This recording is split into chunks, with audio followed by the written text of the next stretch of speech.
If you're trying to open your own RCFE, residential care facility for the elderly in the state of California, stay until the end of this video. I'm going to give you the 10 steps you're going to have to follow to open your own facility. My name is Carlos. I'm the owner and main instructor of National Care Professionals Institute. We are approved by the Department of Social Services to provide training to RCFE administrators and caregivers. And in today's video, I'm going to be talking about the 10 steps that you're going to have to follow to open an RCFE facility. Be mindful, it's impossible for me to tell you every single little detail of opening your own RCFE without making this video 3 hours long. So what I'm going to do is I'm going to give you a broad view of the 10 steps that you're going to have to follow, and I'm going to have individual videos for each one of these steps. They're going to break down some of these requirements much more in detail. So if it's not now, it will be in the future, but all of these little individual videos will be uploaded with all the information in detail of all these 10 steps. In this video, it will be a broad view, okay?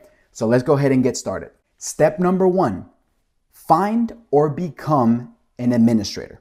In the state of California, you need to have an administrator to run the facility. I don't care if it's a facility for 4 beds or if it's for 200, you need a certified administrator. In order to become an administrator, there's a lot of different little requirements you need, but the 2 main ones is you need an 80-hour approved course by the state. Make sure it's approved. We provide that course, but if you decide to go with somebody else, make sure it's approved by the state. It does not matter how many hours you do. If it's not approved by the state as an ICTP, it will not be valid. And number 2 is taking a 100-question exam with the state. And once you pass it with a 70 or above, and you do little other things like a fingerprint clearance and meet some basic requirements, you'll be an administrator. You can choose to hire somebody. That's perfectly fine, but you're gonna have to pay that person to run your facility. So what I see the most is that the owners of especially 6 beds or smaller facilities become certified as an administrators themselves so they can run their own facilities. So, but that's gonna be your step number 1, is you're gonna have to find or get an administrator because you won't be able to complete step 2 without step 1. Step number 2, and the longest one of all, is getting a facility license. Getting a facility license is basically getting a property. It doesn't matter if you're renting it, and doesn't matter if you already bought it, but it's getting a property license to provide care for money in the state of California. There's other types of facilities. There's ARFs, there's nursing homes, but for RCFEs, you need a license by the Department of Social Services. Providing care and charging for that care without a license, it's illegal, so don't do it. But in order to get this license, it's a very lengthy process. You're gonna require a lot of forms. You're gonna require 3 months of operating expenses in a checking account or a savings account. Basically, the state is gonna wanna see that money. You're gonna need an administrator. You're gonna need a fire clearance. You're gonna need a lot of different things. So this process is the lengthiest part of this entire 10 steps. Is getting a license, because there's a lot of little forms and little documentation you're gonna have to upload. I'm gonna make an entire video about getting a license because it's such a detailed and complex process. You can pay somebody to do it, or you can do it yourself. You don't have to pay anybody if you don't want to, but just be mindful, it's very, very complicated. I'll make an entire video about an overview of the license. Step number 3, I highly suggest you get a pre-inspection for your fire clearance. A fire clearance is a requirement for your license. A fire clearance is basically getting a fire marshal, it could be the state fire marshal or your local fire marshal, to designate your facility with a fire clearance, which allows you to house residents.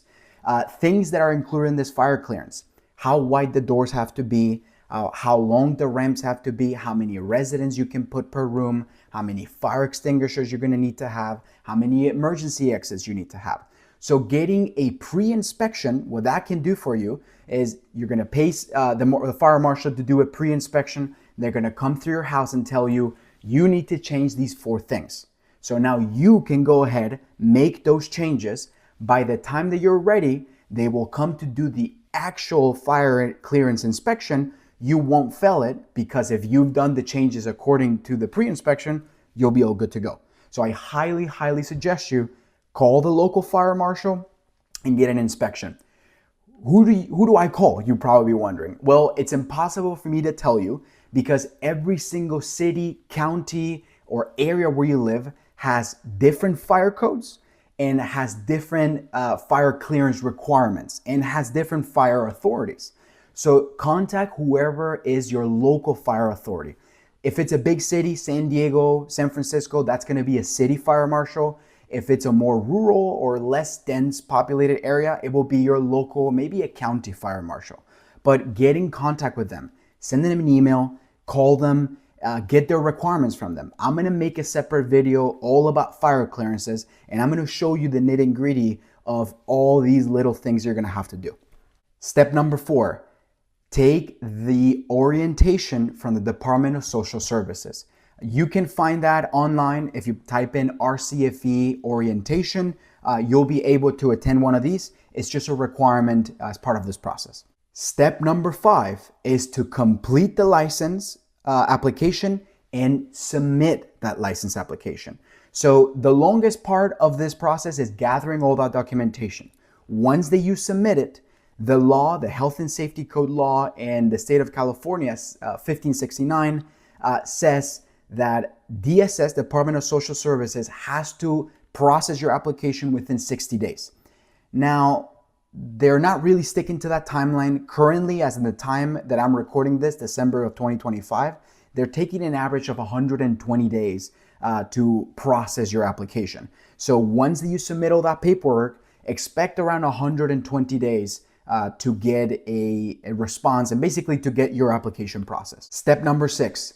Start looking at how are you going to get paid. There's plenty of ways to getting paid as an RCFE. I will make an entire video about it. You can do private pay. That means that the resident itself is paying you. That could be through savings. That could be through maybe Social Security. It could be veteran benefits. It could be their own insurance. There's long-term care insurances too. So there's plenty of ways that the resident himself or his family can pay for it. That's called private pay. You can do other resources. There's regional centers. Those pay based on levels 1 through 6. Though there are the assisted living waiver, there are placement agencies. There's all different types of ways to get residents into your facility. You are not allowed to admit somebody into your facility until you have a license. But right now, it's a great time to start figuring out what type of residents are you going to want and where are you going to get those residents from. So before you get that license, start looking at those funding ways to fund your facility. It's going to be either private pay, regional center, placement agencies. It doesn't matter. Just figure it out so the day that you get your license and you're officially open, you haven't wasted any time, and you can start calling those agencies, or you can start calling the regional center or referrals you may have that they can now enter your facility. But remember, admitting a resident without a facility license, it's illegal. Step 7, it's going to be the component 2. Component 2 is a face-to-face interview with the Department of Social Services. It's just going to be a regular interview to determine that you are indeed a good candidate and that you are qualified to become an RCFE licensee/owner, as well as basically an operator. A licensee is what we call it in terminology of RCFEs. Step 8 is going to be your component 3 inspection. That is what we call the pre-licensing inspection. A worker from the Department of Social Services is going to come to your facility and is going to ensure that all of the things in the facility meet the requirements of Title 22, Division 6, Chapter 8, and Health and Safety Code 1569. Those are the laws and regulations of RCFEs. We talk all about it during the initial 80-hour administrator course, but in case you don't know it, those two are the laws and regulations that all of the RCFEs are based off. That tells you how hot the water can be, how hot or cold does the air temperature have to be, how big the rooms have to be, how much furniture do you need to have, what type of mattresses, etc., etc., etc.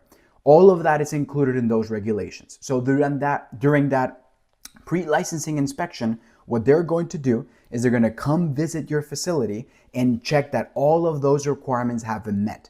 That is not just physical things installed or available, but also paperwork, your emergency management plan, your disaster plan. You're going to need infection control plans, a lot of documentation and required postings that have to be on the wall in order for you to open. They will conduct that inspection. They will determine that that is all there, and they'll give you the thumbs up. Step 9, now you can start looking into staff and who's going to work with you. If you are empty, right? If you are thinking, I'm going to open, I'm only going to have 1 or 2 residents, you don't need to hire 6 people if you're opening a 6-bed, for example, immediately. You can start slowly, right? If you only have a resident, maybe you can do part of the care and somebody else, like a caregiver, can come and help you out. Now, if you take the course, you're going to find out that there's some requirements that your caregivers need to have. There's not a specific license, it's just training. Initially, when they first start working with you, they're going to need 40 hours of training. 24 of those can be via videos, and 16 of those have to be hands-on. Topics include dementia, pastoral supports, restricted health conditions.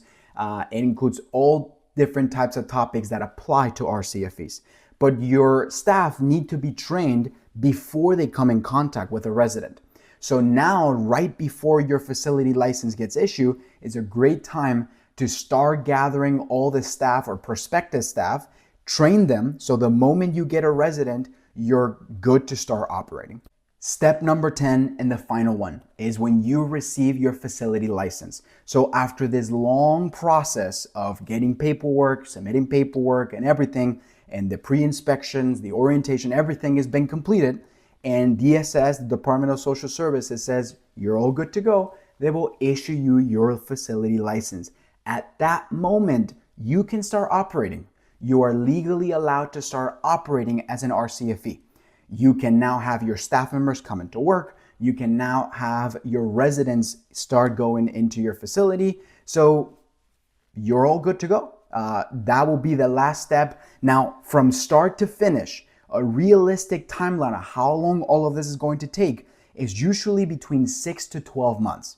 I've seen facilities get open much faster, and I've seen facilities take much longer than that. It really all depends on lots of factors like submitting the documentation properly and accordingly the first try, not having any mistakes in that documentation because they will send it back and then just the process gets longer. If the pre-inspection from the fire marshal says you have to change some things and you don't change them, well, that's going to make the timeline even longer. So the better you prepare in each one of these individual steps, the better and the quicker this whole process is going to be. At an average, I will say between 6 to 12 months. But again, it could be much quicker, it could be much longer. It all depends on how prepared you are. And this is all, guys. These are the 10 things that you're going to have to do to open an RCFE. Remember, this is not a very, very detailed guide. I'm going to make individual videos into all of these steps that do go in depth into everything you have to do for those steps. Because the license, I could spend an hour talking about the license.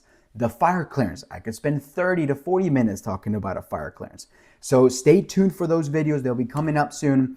And if you guys have any questions, feel free to give us a call. Our number will be down there in the description, as well as the link for the 80-hour state-approved course in order to become an administrator. We don't charge anything for phone calls or anything like that. So just give us a call if you have any other questions.